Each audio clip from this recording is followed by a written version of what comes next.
And Emmanuel Abuajiri joins us. Emmanuel, what's on the Friday edition of Business? Well, so oil marketing companies are calling on government to reduce influx of fake lubricants onto the Ghanaian market. According to the CEO of the association, Kweku Ajimandua, the trend is gradually gaining grounds in the country. The situation he feels is not, if not dealt with, could have a toll on the downstream petroleum sector. He spoke to Joy Business at the launch of a new Total Quartz lubricant here in Accra. Bismarck Ausa has more.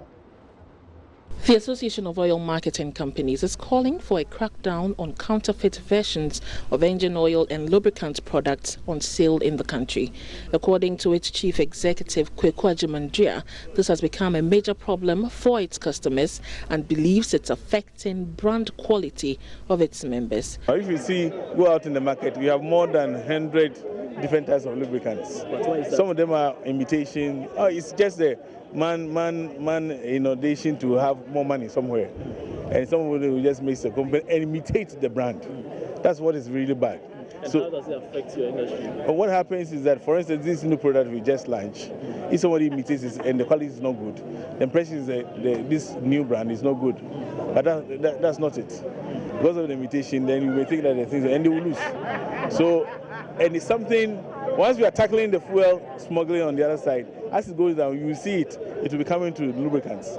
Look at where the money is, and everybody tries to go there.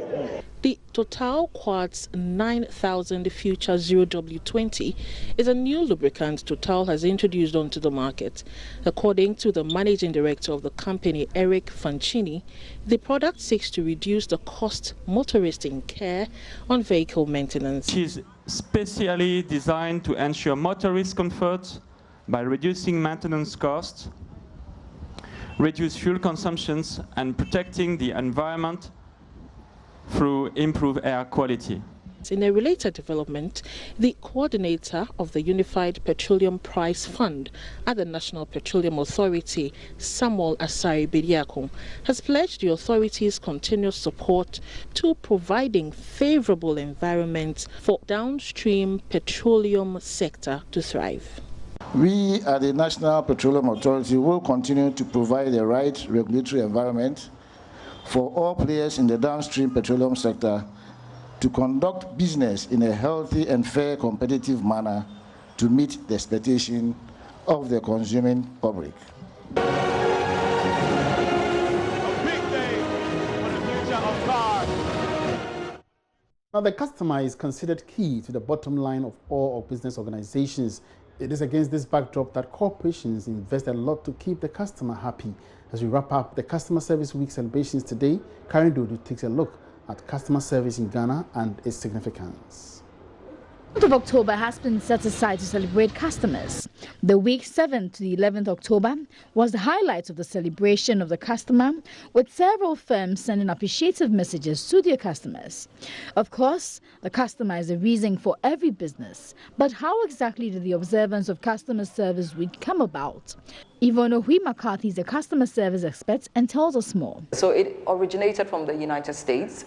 It was initially established by the International Customer Service Association. Okay. So they celebrated it up from 1984, that's some 35 years ago, okay, up until 1992, when it was passed in Congress and proclaimed a weekly celebration every year, okay, to celebrate customer service and organizations that were at least putting in the effort to give their customers the best. But how well do Ghanaian businesses practice customer service? I decided to test a vendor by purchasing a bottle of water worth 2 cedis with a 50 cedi note. My aim was to find out how the vendor would react in getting me change. There, I met a customer who also purchased some water with a 10 cedi note, and as expected, the vendor did not have change for him. Although she made the effort to step out of her shop to get some change, there was no communication to the customer, leaving him dissatisfied. With the ever-changing business environment and the growing importance of customer service, what should service providers look out for? Organizations need to understand you can't run away from customer service. You need to invest in it. Employ the right people. When you're employing people, check if they have the right mindset and the right skill set. Philip, there are two problems now And the problems are having people with the right mindset and the right skill set. So you can have the skill set, for example, be a good communicator, have persuasive skills, be a good listener, all those things that you need as a skill. But if your mindset is wrong, so you wake up in the morning telling yourself, today is Friday, and if that Mr. Osei comes to annoy me, I'm going to give it to him. You have the wrong mindset, but you have the skill set. On the reverse, you can also have the right attitude or the right mindset, knowing that customers are great. But if you're unable to communicate, you would have a problem. You may not be treating your customers the very best way, but remember that it's never too late to start right. And that's all in business for now. Bringing more business on the marketplace shortly. Back to Daniel. Thanks, Emmanuel. And up next is sports.